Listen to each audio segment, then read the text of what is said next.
만족도를 100으로 놓고 최소한 90 이상 되지 않을까? 일단 결론부터 얘기하면 법무사만큼 평등 사회가 없어. 외제차인데 살 돈도 벌 수 있고 한 달 안에.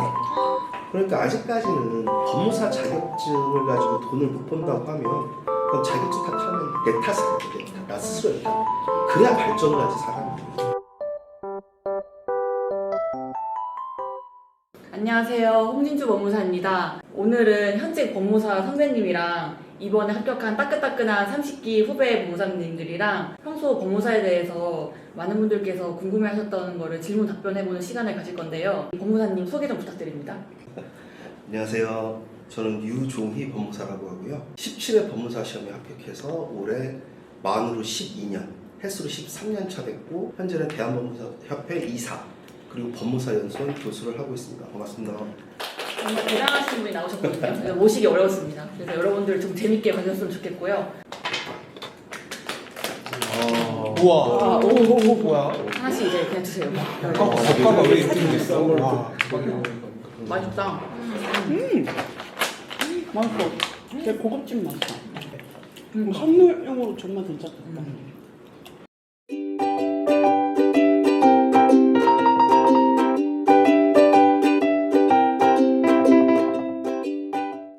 사실 제가 합격하고 나서 제일 많이 들은 질문이 도대체 법무사가 뭐 하는 직업이야? 이 질문을 정말 많이 들었어요. 법무사가 일반인 분들에게는 조금 생소한 직업이라고 느껴질 수 있는데 어떤 일을 하는지 좀 간단하게 말씀 좀 부탁드려도 될까요? 일상생활이나 회사, 기업 활동을 하면서 부딪히는 법률 문제, 뭔가 부딪힌다. 법무사한테 상담을 받으면 법무사가 이건 법무사가 할 일, 이건 변호사가 할 일.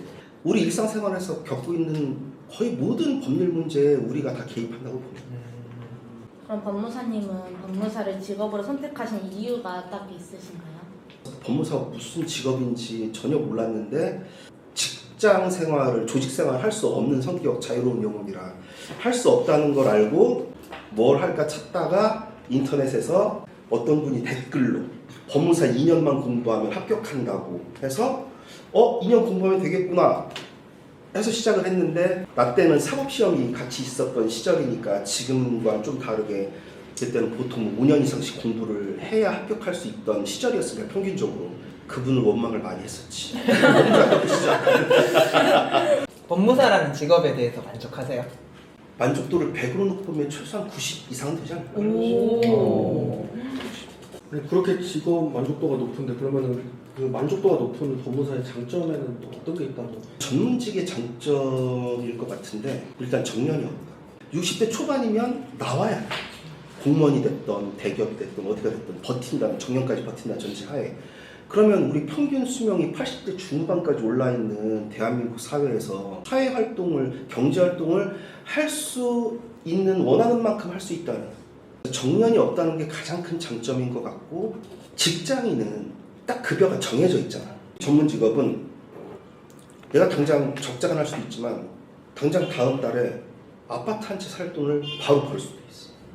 기회가 올 수 있다. 기회가 있을 수 있다는 거. 큰 기회가. 뭐 다른 장점도 많이 있겠지만 그 두 가지 장점이 가장 큰 장점이 아닐까 싶어요. 그렇다면 반대로 단점이 있을까요? 이것도 전문 직종의 고유의 단점인데 업무 스트레스.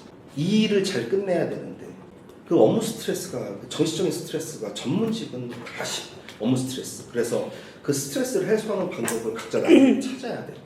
법무사업을 하기 위해서 학벌이나 스펙 또는 뭐 전공 같은 게 중요하다고 보시나요? 일단 결론부터 얘기하면 법무사만큼 평등 사회가 없어. 정말 출신 학교가 다양해. 시험 출신 법무사들은 학교가 정말 다양해. 이상하게 학벌이 신분, 계급인 전문직이 있는 걸로 내가 알고 있어. 어떤 전문직들은.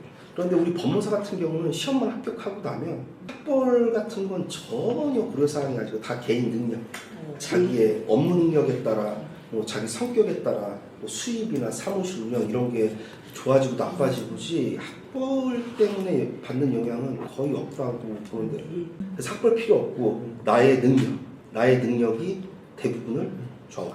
정말 좋네요. 평등 정말 엄청 평등하네요. 좋지. 자기 역량에 따라서 엄청 좋지. 지방대 나왔다고 해서 서울에 와서 활동을 해도 전혀 차별이 없지. 법무사는 그만큼 평등 사회야.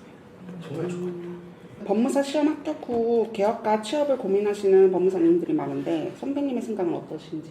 법무사업계의 특성을 얘기하면 변호사업계를 비교해보면 뭐 법무법인의 파트너급 변호사 월급이 아니라 더 이상을 벌려면 법무사업계도 뭐 법무사 법인이나 이런 데서 파트너급까지 올라가야 되는데 그게 이미 다 이제 찼어. 정원이 찼어. 크게 법무사들은 파트너급으로 갈 만한 그 안에 들어가기가 너무 힘들기 때문에 결국은 급여 생활에 만족해야 되는데 그런데 동기들 만나서 술도 마시고 밥도 먹으면서 이제 얘기를 하다 보면 동기는 되게 출퇴근도 자유롭고 그것도 부러운데 또 어느 날은 뭐 큰일을 해서 얼마를 벌었다. 급여 생활자라면 직장인과 다르게 전혀 없고 처음에는 그런 게 없는데 1년, 2년 지나면 이제 거기서 오는 이제 보통 자괴감 같은 것들이 많이 생기는 것 같아요. 그래서 결국은 다 이제 개업을 대부분 이제 하게 되고 20대 분들은 취업을 일단 해야겠죠. 왜냐면 우리는 법률업계, 법률 종사자잖아. 신뢰, 안정성을 의뢰인들, 고객은 이제 그것부터 보는데 너무 어려 보이면 그 법무사로부터 뭐 안정성이라든지 신뢰를 이게 찾기가 이제 선입견인 거지. 쉽지가 않아서 20대는 좀 취업을 했다가 30대에 들어와서 개업을 하는 게 좋지 않을까. 그리고 30대 이상 합격자들은 차라리 그 시간에 개업을 해서 내 고객을 한 명이라도 회사 하나라도 더 확보하는 게 더 이익이지 않을까. 그래서 결국은 법무사는 개업을 하는 직업이다. 자격증이다. 개업을 하면은 돈을 벌 수 있는 기회가 아무래도 많겠죠? 적장할 기회도 있고 이번 달 뭐 외제차 한 대 살 돈도 벌 수 있고 한 달 안에 그건 자기 하기 나름이지. 자기 하기 나름이지. 근데 이제 자기 능력이 부족한데 막 매달 적자다. 일단은 자기 능력을 탓해야지. 자격증을 탓할 게 아니라 자격증을 탓할 거라면 그 자격증을 가지고 개업한 사람 중에 10명 중에 뭐 3명이 망한다. 한 폐업률이 30-40% 수준까지 올라가면 그때는 자격증에 문제가 있다라고 얘기할 수도 있겠지만 우리 법무사업계는 전혀 아직까지 그런 게 아니기 때문에 서울중앙지방법무사회 그 정기총회 자료 1년에 폐업 몇 명이나 해. 거의 안 하잖아. 그러니까 아직까지는 법무사 자격증을 가지고 돈을 못 번다고 하면 그건 자격증 탓하면 내 탓을 해야 돼. 나 스스로의 탓. 그래야 발전을 하지 사람이. 법무사업계에서는 영업이 중요하다고 하는데 영업을 잘하는 법에는 어떤 것들이 있는지? 전문직의 영업이라는 게 예전에는 막 술 마시고 막 이런 거. 근데 이제는 그런 것도 없고 그 신뢰를 바탕으로 일이 오는 거기 때문에 개업하고 내 사무실이나 아니면 내 주변의 친구, 지인, 선후배들이 이렇게 소개해주는 사건을 하나하나 내일처럼 분명히 그 고객은 만족도가 올라가거든. 그러면 또 그 고객은 주변 사람들한테 뭐 얘기하다 어려운 일 있을 때 저 법무사 한번 찾아가봐. 되게 잘해줘. 그렇게 내 고객 거래처를 넓히는 게 그래야 쉽게 그 거래처들이 떠나가지도 않고 정상적인 영업 방식은 어디 나가서 막 명함 돌리는 게 아니라 나한테 온 일을 최대한 내일처럼 성실하게 처리해주고 그 한 사람 한 사람이 나의 영업사원이 되는 거야. 내 고객 한 명 한 명이. 블로그나 유튜브 같은 SNS를 필수로 해야 된다고 생각하세요? 그러니까 필수는 아니지. 그런데 요즘은 세대가 점점 바뀐단 말이야. 내가 법무사가 필요할 때 제일 먼저 길거리 다니면서 간판을 보고 전화를 하는 게 아니야. 이제는 네이버 같은 데서 검색 엔진에서 법무사를 검색한다고. 내 사무실, 우리 집에서 가까이 있는 법무사가 어디 있나. 그러면 그 인터넷에 나와 있는 전화번호를 보고 전화를 하는데 SNS에 나를 홍보를 하면 그냥 전화번호만 안내되어 있는 법무사보다는 이 법무사가 어떤 사람이고 이런 걸 알면 거기서 더 신뢰라는 게 쌓이잖아. 그런 면에서 블로그 같은 이런 SNS, 유튜브 이런 거 활용하는 게 필수는 아니지만 거래처를 처음 만나는 거에 되게 큰 홍보가 되지 않을까. 그래서 이제 나 같은 경우도 처음 법무사 시작할 때 처음엔 일이 없으니까 블로그 열심히 꾸미고 하다가 어느 순간 이제 더 이상 블로그로 홍보를 안 해도 되겠다.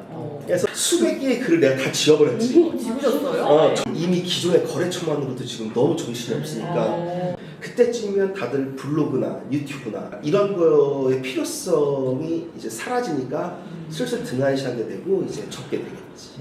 유지할 수도 없어. 유지할 수도 없고. 잠잘 시간도 없는데 일하느라고 잠잘 시간도 없는데 그걸 어떻게 맞지, 유지를 해? 네. 유지할 시간도 없어. 그럼 그 법무사 하기에 혹시 특별히 유리한 성격이라든가 이런 게 있나요? 대법원 판례로 우리가 상인성은 없다고 하지만 누가 봐도 자영업자잖아. 누가 봐도. 일단 외향적이어야 돼.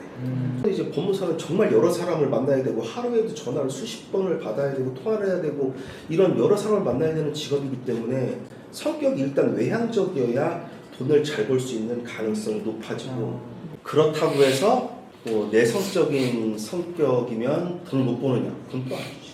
사람은 자기만의 달란트, 자기만의 특출난 능력이 다 있어. 내성적인 성격인 뭐 내 선배, 동기, 후배 법무사님들 중에서 돈 잘 버는 분도 많이 있거든. 내성적인 성격을 커버할 수 있을 만한 자기만의 뭔가 달란트가 있는 거야. 그건 몰라. 개업을 해봐야 알아. 개업하고 나면 성격이 바뀌는 경우도 있고 나만의 장점이 나온다니까. 개업하면 나만의 장점이 나와. 그런데 성격이 외향적이면서도 꼼꼼해야 돼. 되게 어려운 얘기 쉽지가 같은데 않아. 외향적인데도 어려운 얘기 같은데. 꼼꼼해야 돼. 우리는 서류에 단어 하나, 글자 하나에 이 절차가 정말 잘 될 수도 있고 완전히 잘못될 수도 있어. 단어 하나 잘못 선택했다 쓰면 이게 전혀 다른 의미가 되어버리고 날짜 하나 잘못 쓰면 전혀 말이 안 되는 문서가 나오고 성격이 꼼꼼하지 않으면 전문지가 안 맞아. 계속 실수가 나오니까. 저희 같은 신입 법무사들이 제일 뭐 실무에 관련돼서 걱정이 제일 많을 텐데 실제 의뢰인들이랑 함께 일을 하면서 저희가 막히는 게 있거나 모르는 게 좀 생기면 어떻게 해결하는 게 좋을까요? 나는 지금도 종종 느껴. 법무사 업무가 생각보다 너무 다양해. 내가 벌써 만으로 12년을 법무사를 했는데도 여전히 처음 해보는 업무가 있어. 그만큼 법무사의 업무가 생각보다 너무 다양해서 이제 막 개업하면 이제 이론은 알지만 이걸 절차적으로 어떻게 풀어가야 될지를 모르는 경우가 많기 때문에 해결할 수 있는 방법은 결국 선배밖에 없어. 그래서 평소에 친한 선배들을 많이 이제 친분을 쌓아놔야 돼. 이제 어려운 거에 부딪혔을 때 일단 공부를 하고 선배한테 전화해서 물어보고 해결하고 그렇게 하나하나 해결하면서 경험을 쌓아야 처음부터 해소할 길은 없고 그냥 선배들한테 물어보는 수밖에 없어. 그래서 법무사는 도제식 교육이 필요해. 모르는 업무가 있으면 친한 선배한테 물어보고 그걸 1년, 2년, 3년, 5년, 10년을 웬만한 사건들을 알아서 잘 처리할 수 있지. 그래서 법무사는 하루 이틀 완성되지 않아. 최소한 3년, 5년은 꾸준히 도제식 교육을 받아야 돼. 선배들한테. 내 사건을 가지고. 법무사는 그런 면에서 되게 좋지. 업무가 너무 세분화되어 있어.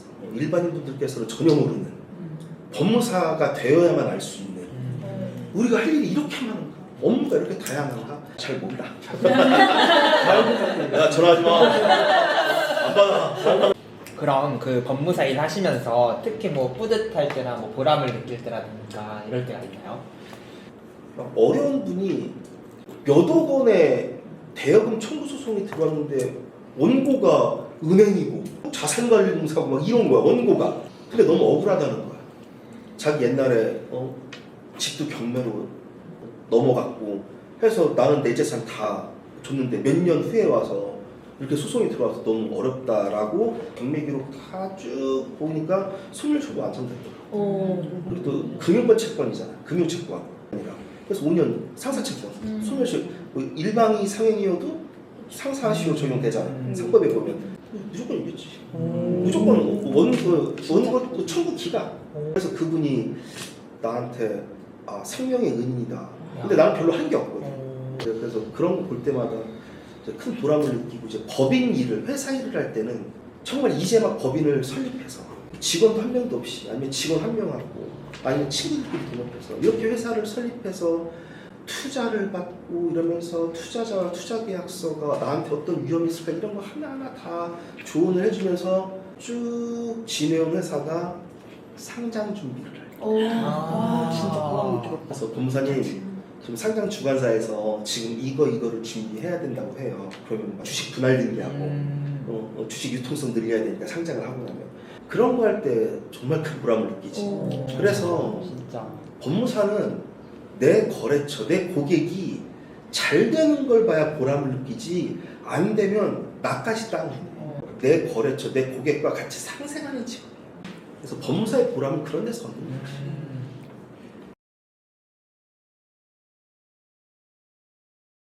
자동차가 있으면 좋은데 무조건 있어야 되는 건 아니지. 그럼 이런 불경기에도 개업 법무사가 살아남을 수 있을 것인지. 등기 그거 인터넷 보고 혼자서 알아서 할 수 있는 거 아니야? 이제 셀프 등기가 실제로 이제 많이 늘어나면 점점 변호사 수가 증가하고 있는 추세인데 변호사 수가 이렇게 많아지면 법무사라는 직업이 언젠가는 없어질 수 있을까요?